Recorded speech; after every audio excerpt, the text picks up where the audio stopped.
mais uma vez agora. E. Aê! Cara, Agora eu fiz fala. exatamente o procedimento que eu acabei de fazer. Não estava entrando, eu não sei por que motivo. Pois é, Mas então. é exatamente o mesmo procedimento. Eu não fiz nenhum Aquele procedimento teu, aquele diferente teu, daquilo que é o passo a passo. aquele teu celular, o Motorola PT 500, você já trocou, né? Não é esse que você está usando, não, né? Não, Aquele Motorola é um tijolão. Nokia. Sabe aquele Aquele, Nokia de flip? também, o Nokia eu tive. O da cobrinha. Da cobrinha. Pô, Eli, que bom, viu? Exatamente. A Bom, gente é peço desculpas, persistente. cara. Não, Imagina. peço desculpas aí pelo atraso a todos os ouvintes. Antes de mais nada, e boa noite, Fábio. Obrigado pelo convite. Opa, muito legal. Então, como a gente teve bastante tempo, eu já te apresentei, já falei quem vai ser o próximo convidado de segunda-feira. Então, eu fiquei aqui achando algum Você conteúdo. já, Então, você já fez todas as enrolações possíveis e tudo que imaginárias, era né? possível, já estava começando a ensaiar o número de sapateado aqui, mas aí, infelizmente, você entrou. Ó, então, agradeço a Obrigado pelo gentileza também, convite. estar aqui com a gente. Vamos manter o tempo da entrevista, né? 30 minutos. Então, agora são 10 para 7, né? Então, a gente mantém aqui o horário da entrevista e eu controlo aqui. Mas, Eli, então, eu estava falando, né, que a gente estava esperando você entrar, da história que o mercado de alimentos, ele é um mercado que nos últimos 3 anos sofreu grandes modificações. Então, nós estamos falando aí de proteína vegetal. Então, você vai no supermercado, vê hambúrguer, almôndega, vê um monte de coisa feita de plantas, né? Aí você tem os alimentos feitos por algoritmos, né? Então, você tem aí aquela empresa do Chile, que tem o Notes. Giuseppe, que faz lá os pratos, os alimentos baseados em algoritmos.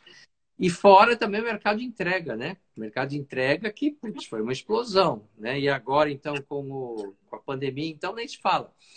Então, eu queria começar falando disso, né? O mercado de alimentos frente a esta proliferação de startups que, né, começa com o mercado financeiro, educação, não sei o quê, e pum, chega nos alimentos. Você que está inserido nesse mercado do dia a dia, como é que você está vendo essas mudanças aí no mercado de alimentos baseado em tecnologia e inovação? Bom, Fabinho, eu acho que esse mundo do tech, ele realmente veio para ficar não só em termos de processos em si, mas principalmente em termos de apoio ou desafiando todas as verticais do setor de alimentação. Na área de R&D, no desenvolvimento de produto, a gente tem alguns conceitos que você mesmo mencionou, como, por exemplo, o plant-based, que Sim, é uma tecnologia que vem se consolidando rapidamente lá fora, através de empresas como Impossible Burger, Beyond the Meat e outras empresas, numa dimensão e uma velocidade impressionante, por se tratar de um nicho de mercado. No Brasil, praticamente todas as empresas, grandes empresas de proteína, já embarcaram nesse processo. Você tem JBS com a Seara, você tem a BRF, e agora, mais recentemente, você tem o movimento da Mafrig é. se associando à ADM para fazer uma JV nessa área, né? Então, isso já dá uma ideia da dimensão e do potencial que isso tem, como uma opção de produto para aqueles que não são absolutamente veganos, que é uma outra trending importante. Então, você tem efetivamente um grupo de consumidores que tem esse perfil e que vão suportar o crescimento desse nicho de mercado, que é o veganismo. Você tem esse conceito do plant-based e você tem, a partir daí, principalmente com essa empresa do Chile que você comentou, que é a Notco, uma Isso. série de derivadas de produtos feitas à base de tecnologia e derivados que vão desde sorvete, leite, enfim. Né? Maionese. Hoje mesmo tem um investimento, estava lendo, tem um investimento pesado da Blackstone numa empresa australiana, onde foi feito com um investimento de perto de US$ 200 mil numa empresa de leite vegetal. Então, os movimentos, essas tendências são muito fortes. Acho que a Food Tech vai abranger, vai permear não só essa frente de proteínas, mas outras tecnologias vão surgir para apoiar o desenvolvimento de outras categorias de produtos. E isso faz parte de uma série de tendências que vem surgindo e vem se consolidando no mercado de alimentos, e que lá atrás começou com comfort food, depois foi para uma série de outras tendências, como produtos de origem, né, onde você tem a busca da rastreabilidade em tudo que você, todos os ingredientes que compõem o seu produto final. E aí vai uma série de outras tendências que permeiam o mundo dos alimentos, como, por exemplo, a questão do zero waste, que é um outro tema que está muito forte no setor, que é o reaproveitamento de tudo, dos subprodutos que você tem na produção de alimentos, e como é que você transforma isso em produtos, em novos produtos, em novos conceitos. E agora, mais recentemente, acho que a pandemia trouxe uma série de outros desafios, né? Onde a questão do food safety, né, da segurança alimentar, ela passa a ser, para mim, um grande driver de todos os... na verdade, de todas as indústrias de alimentos de uma forma ainda mais forte do que era no passado.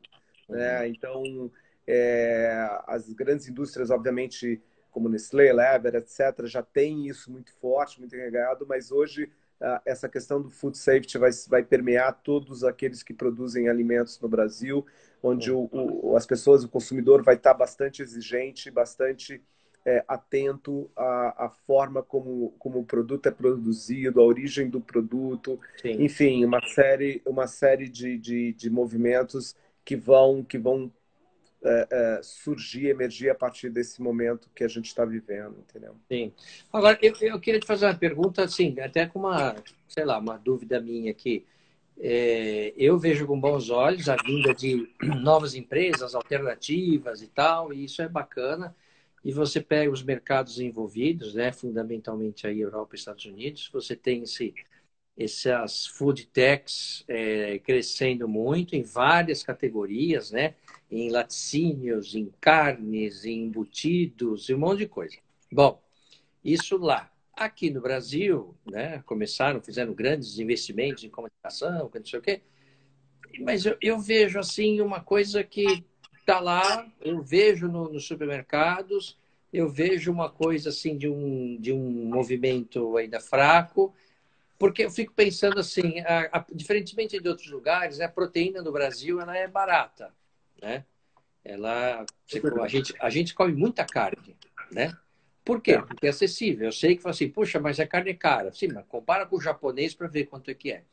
Então, assim, nós temos o hábito de churrasco, né? Hoje, se você pensa assim, qual que é o prato brasileiro típico? Fala assim, feijoada. Sim, mas se você vê assim e olha no país inteiro, o churrasco eu acho que é o prato típico hoje de todos os lugares, né? Então esse é um aspecto, ou seja, quem come carne, né? Aí você pega o outro extremo, vegano. A pessoa que é vegana, ela não quer comprar um alimento que a faz lembrar que tem gosto de carne, de proteína animal. Então, assim, talvez não seja. Aí você fala assim, bom, é vegetariano. Tá bom, mas qual a participação, né, de vegetarianos no mercado de consumo? É muito baixo. Então, me parece, pode ser, claro, que isso daqui evolua, mas ainda eu vejo no Brasil um movimento, um giro muito baixo desses itens. Fora aspectos de embalagem, eu acho as embalagens sofríveis, uma embalagem branca, parece alimento de governo quando vai ajudar desabrigado, sabe? A embalagem também não ajuda, não tem um apelo, sei lá. Mas, enfim, essa é uma percepção minha. Eu estou errado ou como é que você vê isso aí? Bom, eu acho que como toda categoria nova, né, Fábio, e olhando também um pouco do estágio de maturidade do nosso mercado, a questão do poder de compra do consumidor brasileiro, onde a renda discricionária é muito diferente da renda que você tem lá fora, em mercados desenvolvidos. Então, você tem uma série de desafios no desenvolvimento de novas categorias, especialmente Uhum. categorias nichos no Brasil, né? Sim, é. Quando você olha o mercado brasileiro, você tem uma dimensão, apesar dele ser relevante na área de alimentos, ele ainda é incipiente quando comparado a mercados mais desenvolvidos, né? Sim. Um exemplo típico que a gente tem uma correlação, uma proxy muito forte no mercado de alimentação fora do lar, a gente é 1/10 do mercado americano, por exemplo. Tá? Então, as dimensões do que existe lá fora permitem, a escala que você tem permite você desenvolver uma série de produtos, tecnologias, embalagens Sim, sim. e que fazem o produto se tornar mais acessível. Inclusive, a própria, se não me engano, a Beyond the Meat, recentemente, reduziu em 15% os preços de todos os seus produtos, todo o seu Uhum. portfólio, para torná-los mais acessíveis, Sim, né, e permitir, obviamente, um ganho de escala, um acesso de mais consumidores a esse tipo de produto, gerando trial, gerando experimentação. sim. Então, essa situação, quando você olha o preço, compara o preço de um produto, um hambúrguer plant-based, com o hambúrguer de proteína animal, tá certo? Você acaba vendo que dada a escala, dado a, ao poder de compra que você tem no Brasil, isso se transforma num produto restrito a uma minoria. Tá? Sim. Além do que as tendências, normalmente elas penetram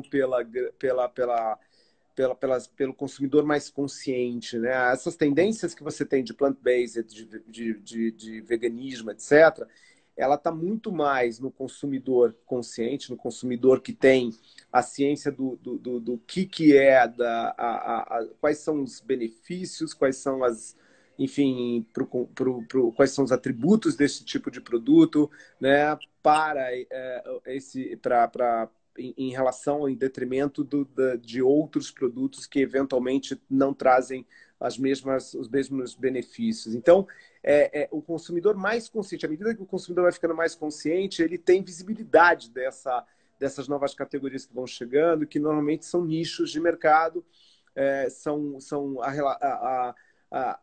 o conhecimento ele se dá muito no boca a boca, o É. conhecimento se dá muito através de experimentação e recomendações de amigos, etc., do que efetivamente a capacidade de você ir para uma mídia e É. divulgar que você está lançando uma categoria nova, etc. E eu vivi muito isso na minha época de Miss Daisy, né? Onde Hum?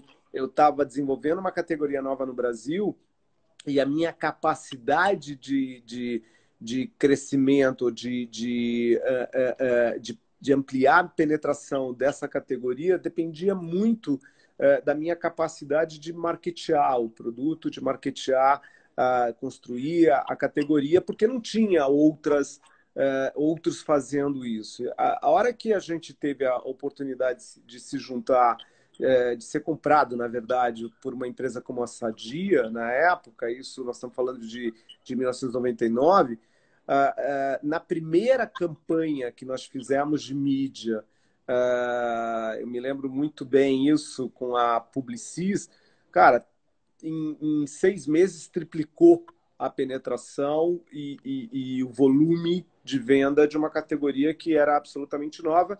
E isso eu presenciei na própria Sadia. A Sadia era um grande protagonista nesses movimentos de lançamento de novas categorias, principalmente de pratos prontos, industrializados, etc. É uma categoria de conveniência nova na época, pizza pronta, Uhum.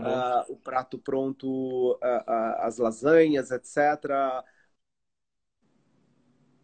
De peixe, por exemplo, acabaram não dando certo com todo o investimento que foi feito na época. Então, essa capacidade de gerar conhecimento da categoria, evidenciar quais são as características, os benefícios, as vantagens, os principais atributos, etc., depende muito fortemente de uma estratégia de Uhum. marketing, né, que você, obviamente, precisa de algum investimento, algum dinheiro para poder para poder fazer acontecer. Hoje, quando você vai no supermercado e vê o espaço que você tem para essas categorias novas, mesmo quando você tem o respaldo de um grande player como o BRF, como o CA, a JBS, a própria Mafrig, você vê que o espaço, o teu share of space ainda é muito pequeno. Você vê que o conhecimento, o awareness dessa categoria ainda é muito pequeno, você vê pouca gente falando, né? Então, isso tudo, o food service, por exemplo, ajuda nesse processo. Então, certamente, por exemplo, quando o BK, o Burger King, lançou o conceito do Whopper à base de De plant-based, planta, exatamente. nossa, eu acho que aquilo foi uma jogada de inovação, né? A briga de sair na frente e testar o conceito aqui. Mas quando você olha, por exemplo, no food services lá fora, né, que eu tenho um reporte diário, você vê que hoje todas as grandes cadeias de casual dining, fast casual ou QSR nos Estados Unidos têm alguma coisa de plant-based no seu cardápio. E o Food Services acaba ajudando o Sim. desenvolvimento dessa categoria, ajudando a gerar experimentação e criando o hábito de consumo depois na alimentação on-premises dentro de casa. Você fala do food service, e é uma coisa que a gente tem que abordar também, né? Porque a gente está vivendo numa situação que food service está uma situação complexa, não por ele, mas pelos clientes, né? Restaurantes, bares, hotéis e tal, muito embora esteja começando a voltar agora, o cliente ainda está um pouco com medo. Como é que o food service se reinventou, se é que se reinventou durante essa pandemia? O que ele conseguiu inovar? Enfim, eu falei que você é presidente do Instituto de Food Service Brasil, é isso? A gente tem uma visão bastante privilegiada lá no IFB sobre os grandes movimentos da cadeia como um todo, né? E o que a gente vê, certamente, é uma necessidade de todos os elos da cadeia olharem o seu negócio e entenderem como é que eles vão se reinventar a partir desse novo contexto. Então, a reinvenção, a inovação, principalmente baseada na tecnologia, ela não é uma opção, entendeu? Ela é default. Quer dizer, não existe mais. O setor foi altamente impactado. Sim. Quando você olha os indicadores, a gente monitora os indicadores semanalmente de consumo do setor através de uma parceria que a gente tem com a Cielo. Hoje, tirando o setor de turismo, é o setor mais impactado. Turismo, entretenimento, etc., transporte, principalmente transporte aéreo, é o setor mais impactado. A gente vem com uma queda, um impacto inicial por volta de 82% de redução do consumo.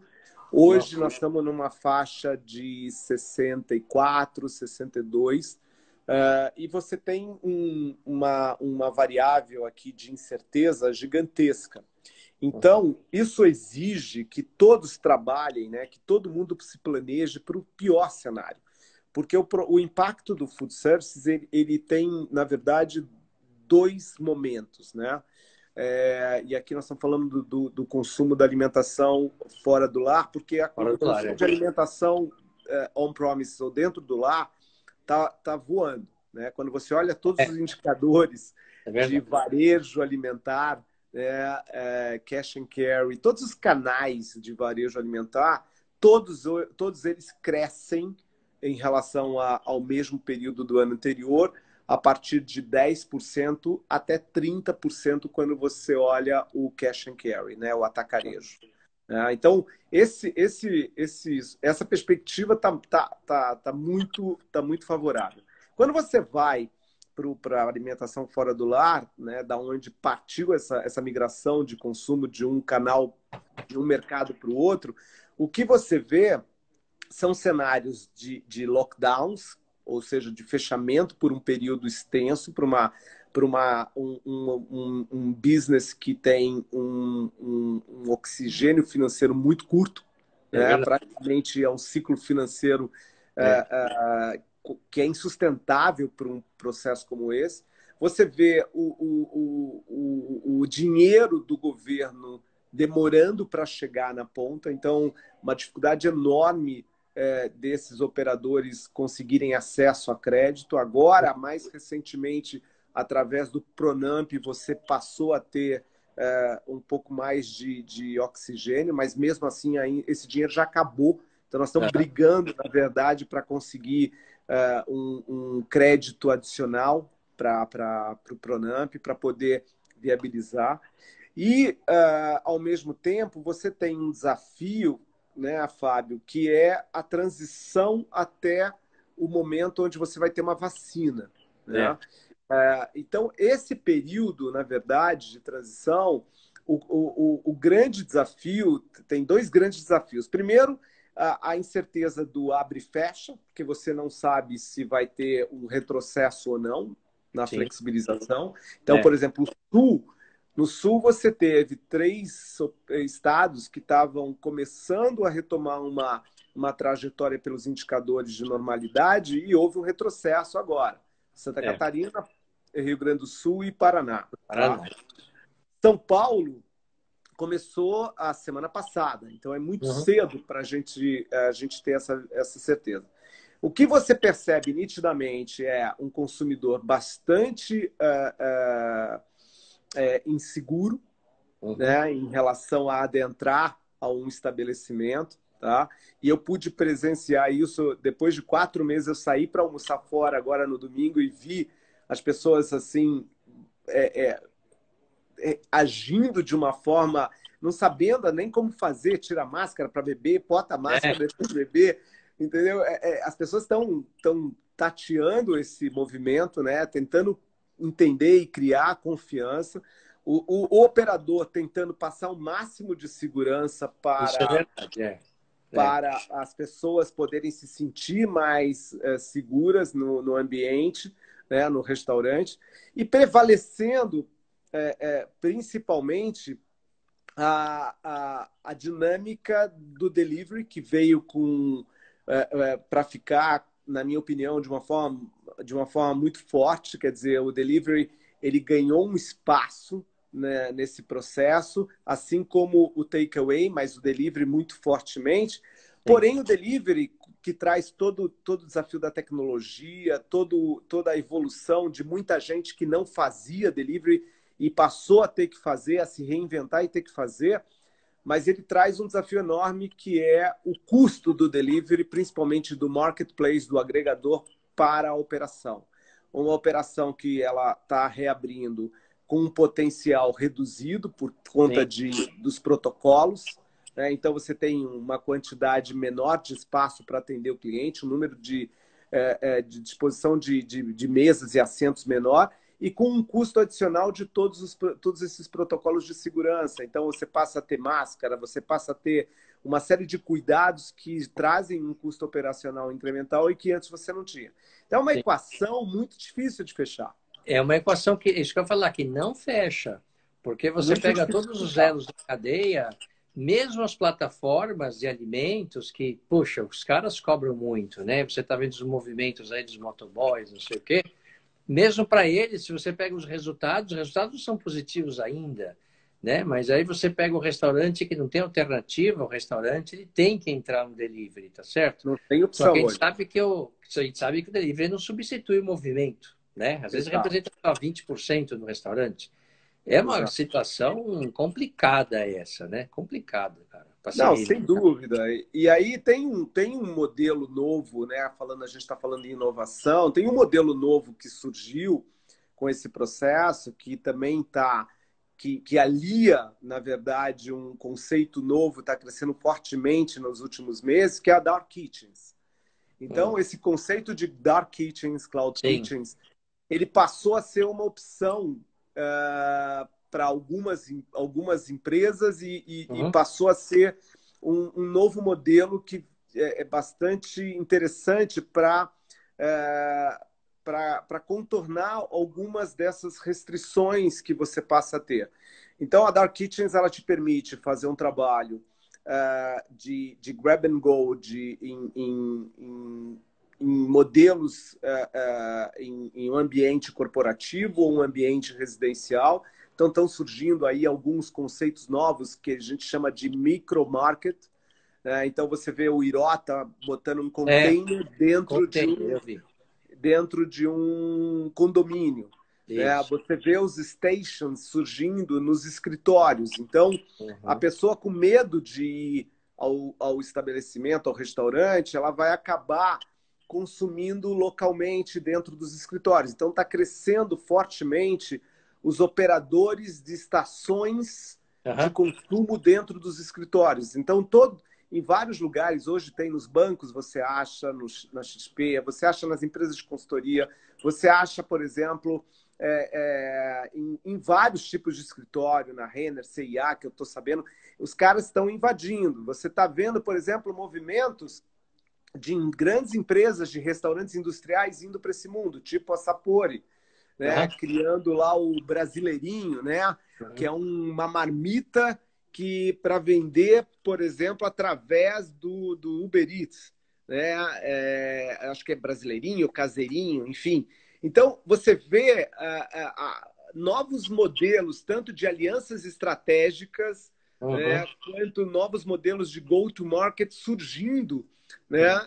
E isso é parte da reinvenção do modelo de negócio que você tem na alimentação fora do lar.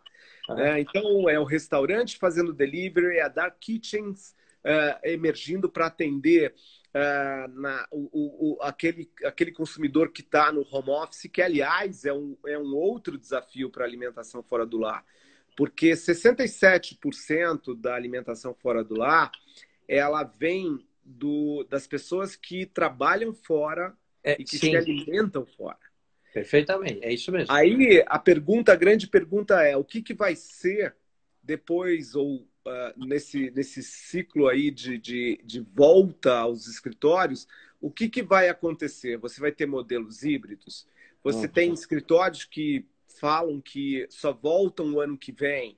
Você tem escritórios que eventualmente vão deixar de existir. Então, você tem muitas dúvidas, muitas incertezas ainda no ar para saber o que vai ser o pós-pandemia. E dentro desse cenário, não tem como não buscar se reinventar. Então, você pega operações já consolidadas, como o McDonald's, reduzindo 30% do seu cardápio para tentar ser mais simples, operar com menos gente, né? Usar mais tecnologia, tanto em processo quanto na forma de atender o cliente, né? Então, tudo isso, na minha opinião, é parte de uma mudança grande que veio para ficar no setor.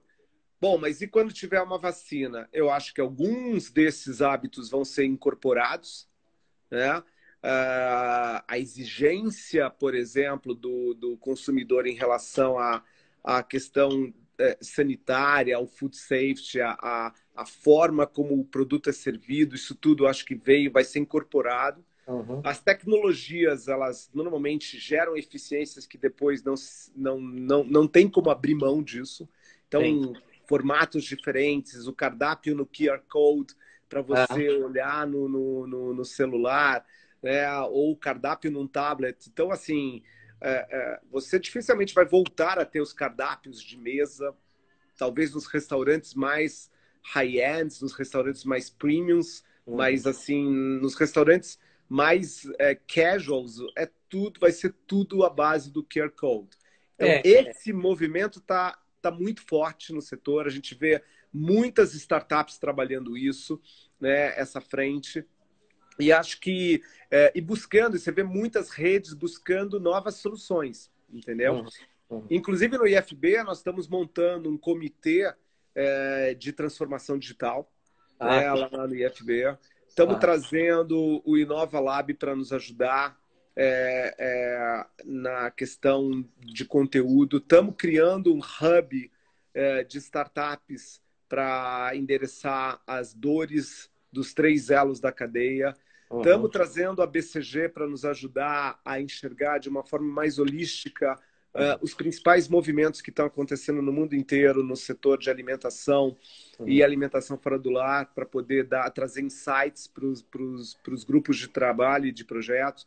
Então, assim, não tem muita alternativa. Você tem que mergulhar nesse processo de inovação, nesse processo de transformação, principalmente à base de novas tecnologias, e entender a forma de incorporar isso num setor que estava um pouco alienado a isso. Sim, é verdade. É verdade. Ele estava, na verdade, estacionado, né? Então, você via o mundo movimentando e esses modelos parados no tempo, né? Então, se você não tinha, em termos de atendimento ao consumidor, era tudo igual, né? Não tinha uma mudança significativa.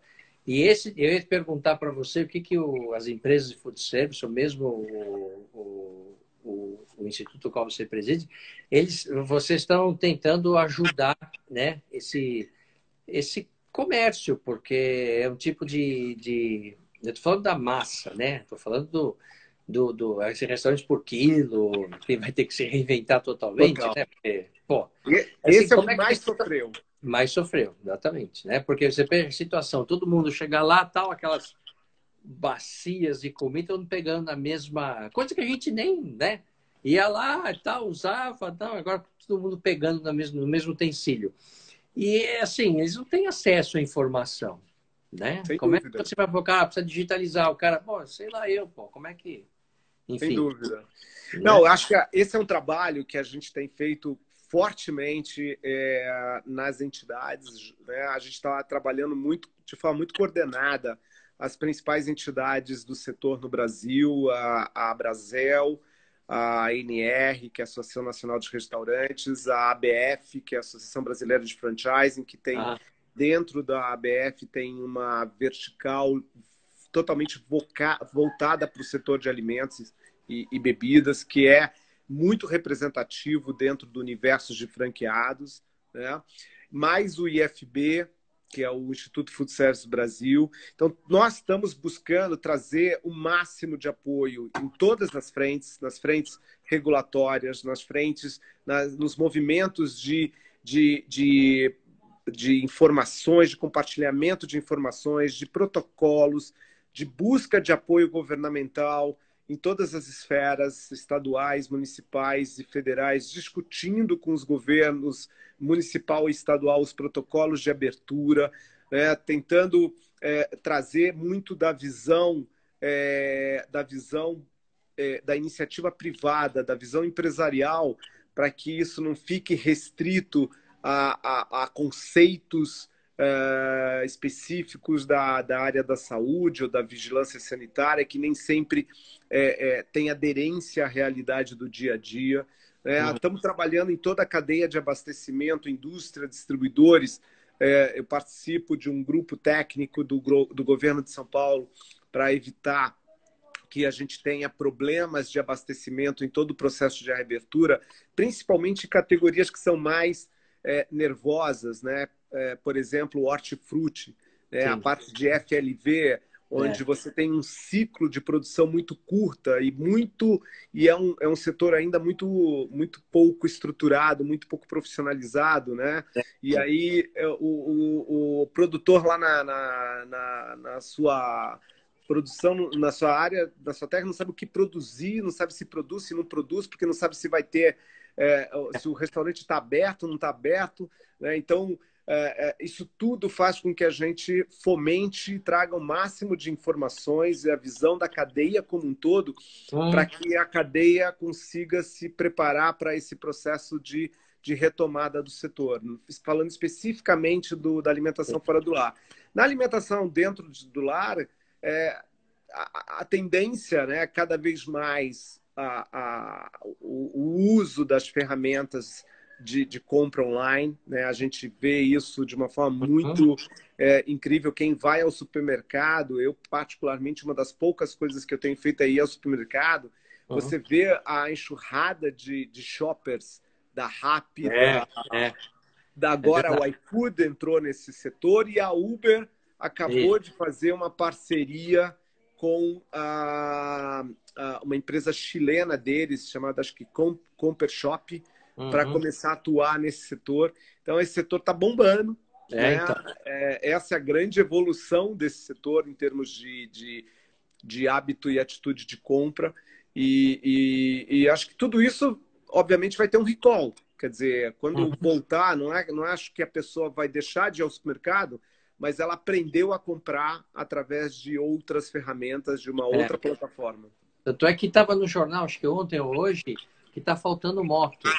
Exato. Moto de baixa cilindrada, não tem para vender. Exatamente. E se você vê os indicadores de penetração do digital no Brasil, praticamente dobraram. Eles já eram muito baixos, nós estamos falando de 5%, mas hoje já está chegando a 7%, 8% por conta de 3, 4 meses de pandemia. Pois é. Acho que nunca imaginou-se uma aceleração tão rápida e uma mudança tão grande de hábito e atitude. Pois é. Eli, quero te agradecer. A gente chegou no nosso tempo aqui. A gente tem esse combinado de 30 minutos, que é para não incomodar muito o entrevistado ou quem está assistindo também. Eu quero te agradecer. Muito legal a conversa. Você está num mercado nervoso, né? Um mercado que atua com uma cadeia gigantesca, né? Que envolve aí desde o produtor lá de trás até o descarte. Então, assim, é muita gente, um grau de complexidade grande, porque essa cadeia, quando você mexe, demora para voltar, né? Porque assim, é muito sensível, tá certo? E muito legal você estar aqui com a gente, bacana. Então, agradeço aí tua gentileza e tua atenção com a gente, viu? Imagina, Fabinho, é sempre um prazer poder estar contigo, trocando ideias, mostrando um pouco da perspectiva do mercado e podendo, enfim, trazer um pouco da visão do que está acontecendo na realidade do mercado de alimentação no Brasil nesse momento. O desafio é enorme, mas eu tenho certeza que, como todo mundo fala, né, toda crise tem começo, meio e fim. Sim. Né? E em algum momento isso vai passar e muitos aprendizados vão ficar, né? Principalmente porque tudo isso é novo para a gente, né? Então eu digo, a gente nunca sabe o que vai acontecer amanhã, todo dia é um aprendizado e com esse aprendizado a gente vai certamente se desafiando a evoluir no nosso dia a dia como pessoa, como profissionais, tentando ser cada vez mais solidário, mais colaborativo, buscando ao máximo a empatia, né, e tentando ajudar realmente o setor que está precisando bastante. Legal, muito bem. Gente, vocês perderam essa entrevista, vocês já sabem, entra no site horizonconsulting.com.br e lá vocês poderão ver não só essa, mas todas as entrevistas já realizadas, tá bom? E a programação também do mês de julho inteiro. No final de julho eu já vou colocar as entrevistas do mês de agosto, tá bom? Um abraço para você, Eli. Tudo de bom. Obrigado mais uma vez. Gente, segunda-feira vamos falar sobre o mercado de entretenimento. Grande abraço. Boa noite, Fábio. Tchau, boa noite. Obrigado. Tchau.